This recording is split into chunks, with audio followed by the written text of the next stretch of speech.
Hello friends, welcome to చందమామ కథలు by RK. చందమామ కథల ప్రపంచంలోకి వెళ్ళిపోదామా? ఇప్పుడు చెప్పబోయే కథలలో మొదటి కథ అర్ధనా బాకీ. ఈ కథను రాసిన వారు శ్రీ ఆర్ సాంబశివరావు గారు. ఒక ఊర్లో రామయ్య అనే పేదవాడు ఉండేవాడు. వాడికి సెంటు పొలం కూడా లేదు. ఎలాగైనా డబ్బు సంపాదించి తాను కూడా ఒక వ్యవసాయదారుడై మిగిలిన రైతుల్లాగానే సంతకు సామాను తోలుకుపోవాలని రామయ్య ఒకలాటం. కానీ అతను ఎంత ఒళ్ళు విరుచుకున్నా తన భుక్తికే సరిపోకుండా ఉంటూ వచ్చింది. చివరకు రామయ్య ఏదో విధంగా సంతకు సరుకు తీసుకుపోయి అమ్మాలని నిశ్చయించుకున్నాడు. అతని వద్ద మూటెడు ఉన్ని మాత్రం ఉన్నది. ఆ కొద్దిపాటి ఉనిని ఊళ్ళో ఎవరికి అమ్మినా అమ్మవచ్చు. దానికి ఎంతో డబ్బు రాదు. అలాంటప్పుడు దాన్ని సంతకు తీసుకుపోతే అందరూ నవ్వుతారు. అందుకని రామయ్య ఒకరోజు అడవికి పోయి గోతంలో కొన్ని పాచి మొక్కలు వేసుకుని ఇంటికి తిరిగి వచ్చాడు. ఆ పాచి మొక్కల పైన తన వద్ద ఉన్న ఉన్నిని కప్పి గోతం మూటగట్టి సంతకు బయలుదేరాడు. ఇలాంటి వాడే సోమయ్య అనే మరొకడు కూడా సంతకు ఒక గోతంతో వచ్చాడు. అతనిది ఇంకొక గ్రామం. అతని గోతంలో 3 వంతులు సరుగుడు కాయలు, వాటిపైన పోకకాయలు ఉన్నాయి. సంతలో అడుగు పెట్టడానికి రామయ్యకు గుండె చాలలేదు. అక్కడ కూరగాయలు గుట్టల్లాగా పేర్చి ఉన్నాయి. ఆవులు, గొర్రెలు, మేకలు, గుర్రాలు వందల సంఖ్యలో అమ్మకానికి ఉన్నాయి. ఒక్కొక్క ఆసామి బళ్ల మీద ఎన్నో వందల రూపాయల ఖరీదు చేసే సరుకులు తెస్తున్నాడు. అందుచేత రామయ్య సంతకు దూరంగా ఒక చెట్టు కింద తన మూటతో సహా కూర్చున్నాడు. సోమయ్య కూడా అక్కడికే చేరుకున్నాడు. ఇద్దరు ఒకరినొకరు పలకరించుకున్నారు. నువ్వేం తెచ్చావు అంటే నువ్వేం తెచ్చావు అని అడుక్కున్నారు. రామయ్య తన గోతంలో నుంచి ఉన్ని తీసి చూపించి భేషైన సరుకు అన్నాడు. సోమయ్య తన మూట నుంచి పోకకాయలు తీసి చూడు, నిమ్మకాయలంత పోకలు అన్నాడు. సంత చాలా హడావుడిగా ఉన్నది. మన బేరం ఎవరు లక్ష్య పెట్టరు. మనం మన సరుకులు మారకం చేసుకుంటే ఏమి అన్నాడు సోమయ్య. ఏంటి, ఉన్నికి పోకల మారకమా అన్నాడు రామయ్య లోపల ఆశపడుతూనే. పోకలైతేనేమి, బంగారం వంటి సరుకు, అంతగా అయితే ఒక అర్ధన రొక్కం ఇస్తాలే అన్నాడు సోమయ్య. శ్రోతలకు ఒక చిన్న వివరణ. ఇప్పుడు చెప్తున్న కథ 1958 మార్చి సంచిక చందమామలోది. అప్పట్లో డబ్బులు చలామణి చాలా తక్కువగా ఉండేదండి. అప్పట్లో అర్ధన, అణ, బేడ ఇలా ఉండేవండి లెక్కలు. అర్ధన అంటే 3 పైసలు, అణ అంటే 6 పైసలు, బేడ అంటే 12 పైసలు, పావల అంటే 25 పైసలు, అర్ధ రూపాయి అంటే 50 పైసలు, రూపాయి అంటే 100 పైసలు ఇలా ఉండేవండి లెక్కలు. అప్పట్లో అర్ధన అంటే ఇప్పటి 50 రూపాయలకు సమానమండి సుమారుగాను. ఇక కథలకు వెళ్దామా? రామయ్య అందుకు ఒప్పుకున్నాడు.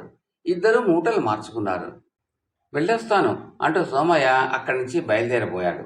నా అర్ధనా ఇచ్చి మరీ వెళ్ళు అన్నాడు రామయ్య. బాకీ రాసుకో, తర్వాత చెల్లు వేస్తాను. నేనెక్కడికి పోతాను? మరి ఫలాని గ్రామం, నా పేరు ఎవరిని అడిగినా చెప్తారు. వెంట డబ్బు తేలేదు మరి అన్నాడు సోమయ్య. చేసేది లేక రామయ్య సోమయ్య చేత అర్ధనా బాకీ గురించి ప్రమాణం చేయించుకున్నాడు. ఎవరి ఇళ్లకు వాళ్ళు వెళ్లారు. తాము మోసపోయినట్టు ఇద్దరికీ తెలిసిపోయింది. కనీసం అర్ధనా బాకీ అయినా వసూలు చేసుకుందామని రామయ్య సోమయ్య ఉండే గ్రామానికి వెళ్ళాడు. సోమయ్య ఆ ఊరు షావుకారు దగ్గర కమ్మతం చేస్తాడు. అతను రామయ్యను చూస్తూనే, మొత్తానికి నన్ను బాగానే ముంచావే అన్నాడు కోపంగా. ఏ, నువ్వు మాత్రం నన్ను ముంచలేదా ఏమిటి అన్నాడు రామయ్య. దానికి దీనికి చెల్లు అన్నాడు సోమయ్య. అదంతా వల్ల కాదు, నాకు అర్ధనా బాకీ ఉన్నావు, ప్రమాణం కూడా చేశావు, అది చెల్లి వెయ్యి అన్నాడు రామయ్య. నా దగ్గర చెల్లి గవ్వ కూడా లేదు, కానీ మనం ఇద్దరం లాభం పొందే ఉపాయం ఒకటి చెప్తాను విను అంటూ మా షావుకారు ఇంటి వెనుక ఒక లోతైన గుయ్యి ఉంది. ఒకసారి షావుకారు ఆ గోతిలో నిచ్చెన వేసి దిగుతూ ఉంటే చూశాను. అందులో ఏదో దాచి ఉంటాడు. ఈవేళ రాత్రి మనిద్దరము కలిసి ఆ గోతులో ఏమున్నది తెలుసుకుని పంచుకుందాం. సహాయపడతావా మరి అన్నాడు సోమయ్య. రామయ్య కొంచెం ఆలోచించి సరే అన్నాడు. అందులో ఏదైనా నిధి దొరికితే ఇంత పొలం కొనుక్కుందామని అతనికి ఆశ కలిగింది. ఆ రాత్రి సోమయ్య ఒక గోతము, తాటి మోపు తెచ్చాడు. అర్ధరాత్రి వేళ ఇద్దరూ షావుకారు గారి దొడ్లో ప్రవేశించారు. రామయ్య మోకు పట్టుకున్నాడు. సోమయ్య గోతంతో సహా మోకు పట్టుకుని గోతులోకి దిగాడు. అతను ఎంత వెతికినా గోతుల మట్టి తప్ప ఇంకేమీ దొరకలేదు. అతను ఇలా అనుకున్నాడు, ఈ రామయ్య గడుచుముండా కొడుకు ఏమీ లేదంటే మోకు గోతులో పారేసి చక్కా పోతాడేమో, అందుచేత యుక్తిగా పైకి వెళ్ళాలి అనుకుని సోమయ్య తాను గోతంలో కూర్చుని గోతాన్ని మోకు కట్టి, ఇదిగో ఇక్కడ ఉన్నదంతా గోతంలో కట్టాను, దాన్ని పైకి లాక్కుని మళ్ళీ మోగు లోపలికి వేసి నన్ను కూడా లాగు అని కేక పెట్టాడు. రామయ్య ఉత్సాహంతో గోతాన్ని పైకి లాగాడు. ఈ సోమయ్య నమ్మదగిన మనిషి కాదు. వాడికి ఇందులో భాగం కూడా ఎందుకు పెట్టాలి? వాణ్ణి ఆ కోతిలోనే అఘోరించని అనుకుని రామయ్య మూట వీపును వేసుకుని తన గ్రామానికి నడవసాగాడు. అందులో సోమయ్య ఉన్న సంగతి రామయ్యకు తెలియదు.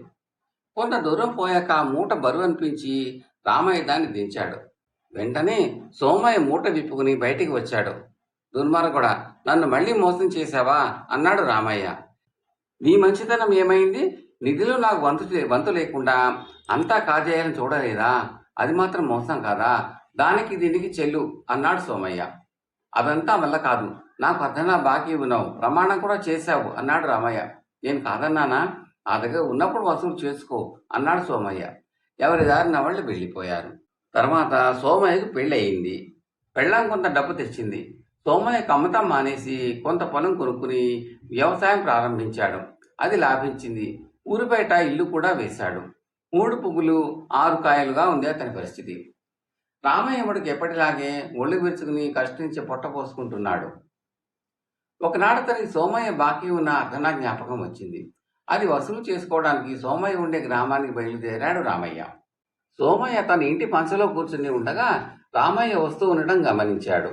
వెంటనే అతను లోపలికి వెళ్ళి భార్యతో వసే, బాకీదారు రామయ్య వస్తున్నాడు, నేను చచ్చిపోయినట్టు పడుకుంటాను, నువ్వు నా మీద పడి ఏడుస్తూ ఉండు, సాయంకాలం దాకా ఏడిచావంటే ఈ రామయ్య పిడ శాశ్వతంగా వదిలిపోతుంది అన్నాడు. సోమయ్య భార్య అలాగే చేసింది. రామయ్య వచ్చి అంతా చూశాడు. కానీ అతను వెళ్ళిపోలేదు. పంచలోనే తిష్ట వేశాడు. ఇంకా సోమయ్య నీ బాకీ ఏం చెల్లిస్తాడు నాయనా? సోమయ్యకు అన్ని రుణాలు తీరిపోయాయి అంటూ సోమయ్య భార్య రాగాలు పెట్టింది. అయ్యో, సోమయ్య నాకు దీర్ఘకాల స్నేహితుడు, అతని ఉత్తరకిలు చేయించి మరీ వెళతాను నేను, అది నా కనీస ధర్మం. మేమిద్దరము కలిసి చేసిన వ్యవహారాలు బోలెడనున్నాయి అన్నాడు రామయ్య. ఆయన ఇంటి బయట నిలబడి దారిపోయే వాళ్ళ ద్వారా శవవాహకుల కోసం కబురు చేశాడు. వాళ్ళు వచ్చారు. నా బంధువులంతా వచ్చిన దాకా శవాన్ని శ్మశానానికి తీసుకోవడానికి వీల్లేదు అన్నది సోమయ్య భార్య. సూర్యాసమానం అయింది. రామయ్య వెళ్ళిపోలేదు. ఇరుగు పొరుగు వాళ్ళు వచ్చి శవాన్ని కదిలిస్తే గాని మేము ఈ రాత్రి భోజనం చేయడానికి వీల్లేదు, అందుచేత వెంటనే శవాన్ని పాడుపడిన గుడిలోకి చేర్చండి అన్నారు. శవజాగరణ ఎవరు చేస్తారు? నేను ఈ శవంతో ఒంటరిగా ఆ పాడుపడ్డ ఆలయంలో తెల్లవాళ్ళు ఉండలేను అన్నది భార్య. అందుకు నేనున్నానుగా, నా దీర్ఘమిత్రుడి శవాన్ని రాత్రల్లా నేనే చూసుకుంటాను అన్నాడు రామయ్య. సోమయ్య భార్య రహస్యంగా భర్తతో ఇప్పుడు ఏం చేయాలి అన్నది. గుడి తీసుకుపోనే భయం లేదులే అన్నాడు సోమయ్య. అతన్ని శవవాహకులు గుడిలో చేర్చి వెళ్ళిపోయారు. రామయ్య శవజాగారం ప్రారంభించాడు. అర్ధరాత్రి అయింది. గుడిపేట మనుషుల సందడి వినిపించింది. రామయ్య చప్పును గర్భగుడిలోకి వెళ్లి దాక్కున్నాడు. కొద్దిసేపట్లో 4 దొంగలు గుడిలోకి వచ్చారు. వాళ్ళ నాయకుడు ఒక మూట దించాడు. అందులో నుంచి ఖరీదైన నగలు, డబ్బు తీసి 4 కుప్పలుగా చేశాడు. ఆ వస్తువులలో ఒక కత్తి కూడా ఉన్నది. దీన్ని ఎవరు తీసుకుంటారు అని దొంగల నాయకుడు అడిగాడు. దొంగలు చప్పరించి అది పనికిమాలిన కత్తి అన్నారు.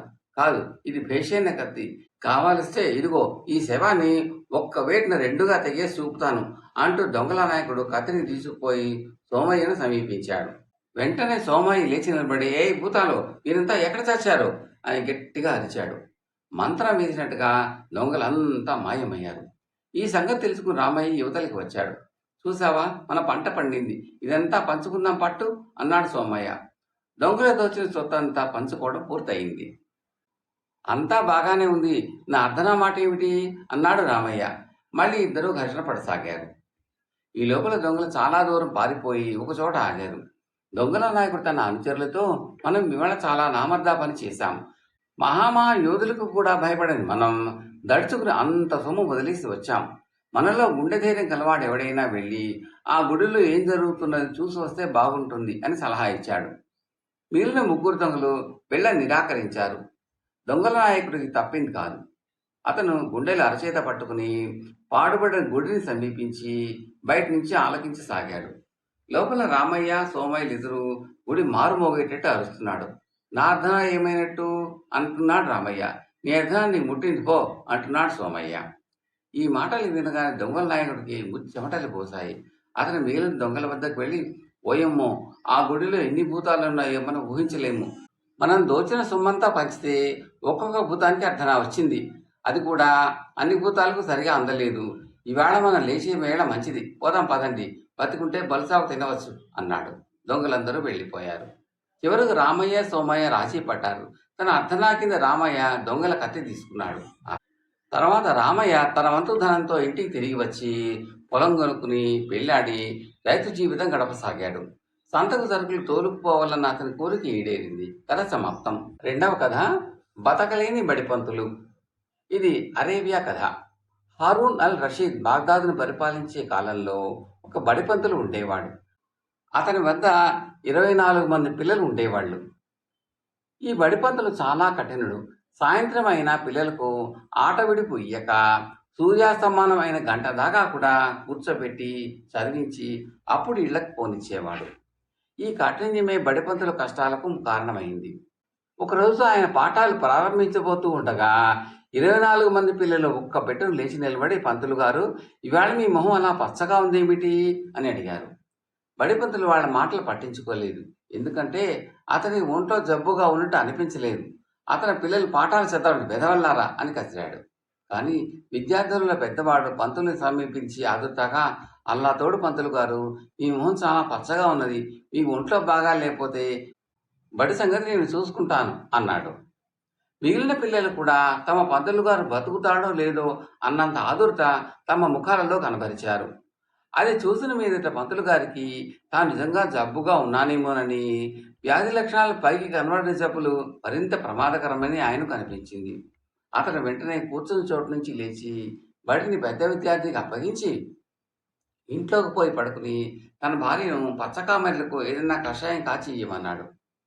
కొద్దిసేపట్లో పెద్ద విద్యార్థి వచ్చి 24 దిర్హములు తెచ్చి పంతులు గారికి ఇస్తూ, పంతులు గారు, మీ శిష్యులు మీ చికిత్స కోసం చందాలు వేసుకుని ఈ డబ్బు ఇచ్చారు అన్నాడు. ఈ మాటలు విన్న పంతులకు విద్యార్థులపైన ఎక్కడ లేని వాత్సల్యమో పుట్టుకొచ్చింది. వాళ్లకు ఆ రోజు ఆట విడుపు ఇచ్చేశాడు. ఇందుకే విద్యార్థులు చందాలు వేసుకున్నారని, తనకు లేని వ్యాధి ఉన్నట్టు చెప్పి నమ్మించారని పంతులు గ్రహించలేకపోయాడు. పంతులకు డబ్బును చూసి ఆనందం కలిగినా తన జబ్బును గురించి బెంగ పట్టుకున్నది. అందుకు తగ్గట్టే పెద్ద విద్యార్థి మర్నాడు కూడా వచ్చి బిక్కమొహంతో, అల్లా మిమ్మల్ని కాపాడాలి, ఈవేళ మీ మొహం మరింత పచ్చగా కనబడుతోంది అన్నాడు. పంతులు ఈ మాట విన్నాక శ్రద్ధగా చికిత్స పొందాలని, అందుకోసం పిల్లలు ఇచ్చిన డబ్బు ఖర్చు చేయాలని నిశ్చయించుకున్నాడు. అతను పెద్ద విద్యార్థితో, బడి నువ్వే చూసుకో అని వాడిని పంపేశాడు. ఇలా ఒక వారం గడిచింది. పెద్ద విద్యార్థి మరొకసారి విద్యార్థుల నుంచి చందా వసూలు చేసుకుని వచ్చి మరో 24 దిర్హములు ఇచ్చి, ఇవి మీ చికిత్స కోసం మన విద్యార్థులను పోగు చేసి ఇచ్చారు, శ్రద్ధగా చికిత్స చేయించుకోండి అన్నాడు.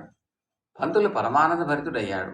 తనకు ఏ రోగము లేదని అతనికి ఈ పాటికి తెలిసిపోయింది. అయితేనేమి, కష్టపడి చదువు చెప్పిన దానికంటే పిల్లల చందా డబ్బులు పుచ్చుకోవడమే అతనికి గిట్టుబాటుగా ఉన్నది. ఇలా ఎంతకాలం సాగితే అంత మంచిది అనుకున్నాడు పంతులు.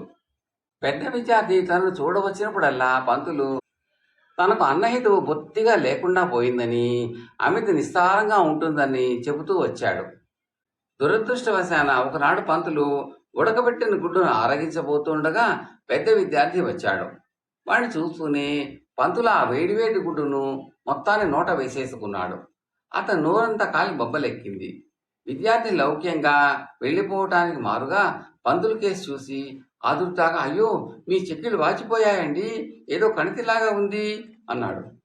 అసలే బాధతో సతమతమవుతున్న పంతులు ఏమీ అనే స్థితిలో లేడు. అందుచేత విద్యార్థి మళ్ళీ దాన్ని పొడిపించాలి అంటూ పెద్ద దబనం చేత పట్టుకుని పంతుల మీదకి వచ్చాడు. పంతులు చివారును లేచి వంట ఇంట్లోకి పారిపోయి నోట్లో ఉన్న గుడ్డును ఉమ్మేశాడు. అయితే అప్పటికే నోరంతా కాలి బొబ్బలెక్కి వ్రణం మాదిరిగా తయారైంది. ఆ తర్వాత ఆయన మంగళి పిలిపించి చాలా డబ్బు ఇచ్చుకుని శస్త్రచికిత్స కూడా చేయించుకోవలసి వచ్చింది. కథ సమాప్తం. తరువాతి కథ పారని పథకం. ఈ కథను రాసిన వారు శ్రీ కోలార్ కృష్ణ అయ్యర్ గారు.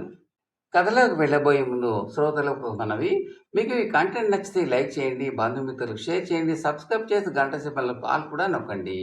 ఇలా చేయడం వల్ల నేను పెట్టబోయే తదుపరి వీడియోలన్నీ కూడా మీరు చూసి ఆనందించవచ్చు. చాలామంది చూస్తున్నారు కానీ లైక్ చేయడము, కామెంట్లు పెట్టడము చేయటం లేదని దయచేసి మీ విలువైన అభిప్రాయాలను కామెంట్లో పెట్టండి. అది మాకు ఎంతో ఎంకరేజింగ్గా ఉంటుందండి. Thank you very much. ఇక కథలోకి వెళ్దామా? పారని పథకం. ఒక ధనికుడు ఒక స్వర్ణకారుడి వద్ద నగలు చేయించడానికి కొంత డబ్బిచ్చాడు. నగలు తయారయ్యాయి. ధనికుడు ఇంకా స్వర్ణకారుడికి 800 ఇవ్వవలసి వచ్చింది. వచ్చే మంగళవారం నాడు నా తమ్ముడితో 800 పంపుతాను, నీవు అతనికి నగలిచ్చి పంపండి అని ఆయన అన్నాడు. మీ తమ్ముడిని నేను ఎరగను కదా, మరి నగలు ఎలా ఇవ్వను అన్నాడు స్వర్ణకారుడు. డబ్బు తెస్తాడు కదా, అదేమి గుర్తు అన్నాడు ధనికుడు. ఈ సంభాషణ విన్న ఒక మోసగాడు మంగళవారం ఉదయమే 800 తెచ్చి స్వర్ణకారుడికి ఇచ్చి నగలు అడిగాడు. కానీ ఆ ధనికుడు సోమవారం సాయంకాలమే డబ్బిచ్చి నగలు పట్టుకుని వెళ్ళాడు. దాంతో స్వర్ణకారుడికి జరగబోతున్న మోసం అర్థమైంది. అతను 800 తీసుకుని లోపల ఉన్న కొన్ని గిల్టు నగలు తెచ్చి మోసగాడికి ఇచ్చి పంపేశాడు. కథ సమాప్తం.